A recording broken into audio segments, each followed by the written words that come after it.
हमें थोड़ी मति बदलनी पड़ेगी। मुझे प्रभु उस प्रेम रस को सहाने के लिए, क्योंकि महान प्रेम रस हमें दुख और सुख दोनों देकर परिपक्व कर रहे हैं। छोड़ो ये पचड़ा कर्म का, हमारे कर्मों का भोग, ये तो समझाने के लिए जो अभी आश्रय में पुष्ट नहीं हो रहे उनके। अब हमारा कोई कर्म विधान की तरफ दृष्टि नहीं जानी चाहिए, हमारी दृष्टि प्रभु के विधान की तरफ जानी चाहिए। जो हमारे वृंदावन के रसिक जन है वो सिद्धांत वर्णन करते हैं, कह रहे हैं कोटि सुख दुखन के नाना भांति दायक हो, जो जो तुम दीजै सोई हमको कबूल है। तुम देवो और हम चाहे कछु और, या में होत रसाभास, ये मेरी बड़ी भूल है। जो पे चित आई या को दुख अब दीजिए जू, सो तो दुख हमें कोटि सुख समतुल है। यही बात सार निर्धार प्यारे रावरी, जो इच्छा नहीं जानी ता जानबे पे धूर है। हे रावरे, आपको अब हम समर्पित हो गए तो सिद्धांत समझ लो।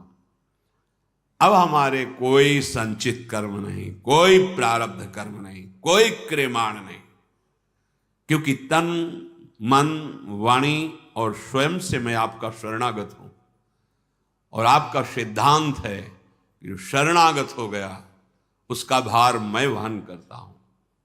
अब हमें क्या चिंता, फिर ये दुख क्यों आ रहे हैं, ये प्रश्न क्यों उठा? ये उनका शरीर है, उनका हृदय है, चाहे इसमें दुख भेजे या सुख भेजे, उनका मकान है, चाहे हीरा जवाहरात रहे चाहे कबाड़ भरे, हमें क्या परेशानी? हमने तो उनके नाम कर दिया, अभी निश्चिंत हो जाओगे। इसलिए शरणागति का लक्षण है निश्चिंत निर्भय निशोक, कोई चिंता नहीं, कोई भय नहीं, कोई शोक नहीं, विपरीत भावना का त्याग, संशय बिल्कुल नहीं, निशोक, कोई शोक नहीं, कोई संशय नहीं, ये अपने आप आ जाता है। अब मुझे क्या परेशानी? कोटि सुख दुखन के नाना भांति दायक हो। आप अब हम कर्म को नहीं मानेंगे कि हमें कर्म, यह हम ऊंची आश्रय स्थिति की बात कर रहे हैं। शरणागत की जो एक परिपक्व स्थिति होती है वो सब है, वो एक बात केवल देखता है, आप ही सुख दुख देने वाले हो। क्यों देते हैं सुख दुख? केवल सुख ही देते रहे ना, दुख क्यों देते हैं? क्योंकि वास्तविक को केवल सुख में ही आपको निमग्न करना चाहते हैं। इसलिए जहां तुम फंसे हो वहां दुखानुभूति करके तुम्हें आगे बढ़ा रहे हैं। हम इसे कर्म विधान की तरफ देखेंगे तो शास्त्रीय सिद्धांत, और प्रेम विधान की तरफ देखेंगे तो आपका कृपा कटाक्ष। आप जो हमें दुख दे रहे हैं उसका कारण है हमारा राग, हमारी ममता। समर्पित तो कर दिया पर ममता ना, ये होता है जैसे कोई वस्तु दे दी, अगर आपकी ममता आसक्ति, तो फिर आप बार बार पूछे वो कैसा रहा, वो वस्तु कैसी है, आपको अच्छा लगा, बार बार पूछे, क्योंकि आप सुनना चाहते हैं, अपनी बड़ाई सुनना चाहते हैं। किस बात के शरणागत हुए? तन से, मन से, प्राणों से, वचन से, स्वयं से, कहां से हुए? सब कुछ तो अपना माने हुए हो। तो वो ऐसे हैं कि बलवान है ना, तो नामे तो कर दिया तुमने, पर अपनी आसक्ति ममता स्वयं बनाए हुए हो। अब वो दुख रूपी औषधि डालकर तुम्हें ममता आसक्ति रहित कर रहे हैं। कोटि सुख दुखन के नाना भांति दायक हो। शरणागत का क्या स्वरूप होना चाहिए? जो जो तुम दीजे सोई हमको कबूल है। अब जैसे आप रखोगे, बस ये स्थिति आना कठिन हो रहा है। हम जैसे चाहें वैसे तुम चलो। कौन बोल रहा है? शरणागत। किससे? शरण से। क्या प्राप्त कर पाओगे? मनमानी आचरण से क्लेश प्राप्त कर पाओगे, अशांति प्राप्त कर पाओगे। शांति और परमानंद जो जो तुम दीजे सोई हमको कबूल है। जैसे हमें रखो वैसे हम। तुम देवो और हम चाहें कछु और, या में हो तो रसाभास मेरी यही बड़ी भूल है। जो पे चित आई या को दुख अब दीजिए जो, सो तो दुख हमें कोटि सुख समतुल है। ये बात समझनी है।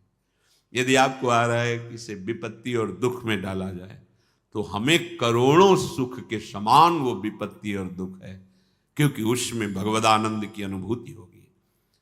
उसमें हमारी आसक्ति ममता भस्म हो जाएगी, जो प्रभु के चरणों में जाने में हमें बाधा पहुंचाने वाली थी।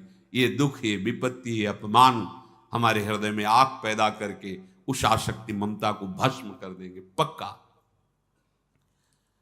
आप चाहो कि इसे दुख दे, हम चाहें सुख, तो मार्ग ही बदल गया। फिर हम शरणागत कैसे? भक्तों ने तो ऐसा मांगा कि अगर हम स्वर्ग सुख चाहें तो आप हमें नरक जरूर भेजना प्रभु, कभी मेरी आस पूरी मत करना। ये चाह आपके बिलक कैसे हो गई? ये ऊंची की बात। अभी तो नाम जप करो, जो चाह है वो उनसे मांगो, मना नहीं करते। कामना या निष्काम जैसे भी बने पहले भजन करो, ये हम स्थिति कहते हैं जहां से निकुंज लीला में प्रवेश होता है। जो पे चित आई या को दुख अब दीजिए जो, सो तो दुख हमें कोटि सुख समतुल है। स्वीकार करो, कोई प्रश्न ही नहीं रह जाएगा। बस यही है कि हम अपनी मान्यता, अपना आग्रह, अपनी ममता नहीं छोड़ पा रहे हैं, इसीलिए ऐसा। परम सुख, परम सुख हर समय तुम्हारी सुख में स्थिति होगी। सोच नहीं, सुख में स्थिति होगी। आवश्यकता बस शरणागति के सोपान में आगे बढ़ने की है। क्या शरण में किया, दुख किसको मिल रहा है? अब जब ये प्रश्न करो तो कोई उत्तर नहीं है। जब प्रभु को समर्पित कर दिया है तो हम ना माने कि हमारे कर्म फल से आ रहा है। हमें प्रभु बलवान बना रहे हैं, हमारी प्रभु आसक्ति और ममता को नष्ट कर रहे हैं। दुख क्या है? एक माना हुआ भ्रम है। सच्ची माना हुआ भ्रम है। तितिक्ष ब्राह्मण एकादश स्कंद में उसको पढ़िए, वो अनुभव कर रहा है कि दुख है क्या। कोई कहता है कर्म का फल दुख है, कोई कहता है दैव का फल दुख है, कोई कहता है कोई अज्ञान से हमें दुख पहुंचा रहा। नहीं भाई, ये एक भ्रम है, माना हुआ मोह है, अज्ञान है।